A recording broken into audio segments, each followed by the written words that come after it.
Let me ask you this in all seriousness. DeSantis had momentum back in December. That was a horrible month for Donald Trump. We all know that. Kanye West, the Constitution. Then he does the one thing, I think, which completely turned it all around, and that was he shows up in Ohio. Biden didn't do it. Buttigieg didn't do it. And there's Trump handing out water to sick people in Ohio.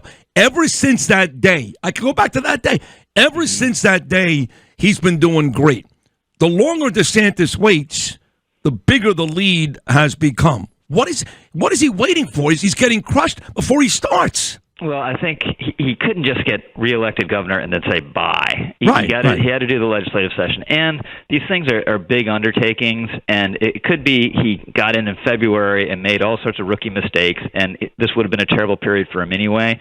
So I don't think if DeSantis doesn't win the nomination, it's not going to be because he waited until June rather than going in February. It won't be that. And the main thing that's changed, I think you're right about East Palestine being a bit of an inflection point. You know, it started a much better period for Trump, but the thing that really changed it was the indictment, and that's totally out of DeSantis's control. And look, if Trump's at 50%, in next year in February, it's over, and it doesn't matter what DeSantis, has said and done. Right. He has to trust that there's a bit of still an artificial bump here that'll come. Some of the air will come out of the balloon, and it'll be competitive in Iowa.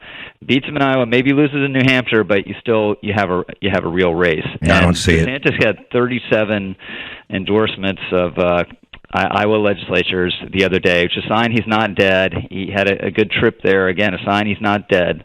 So he's in the game, but no doubt Trump is the odds-on favorite.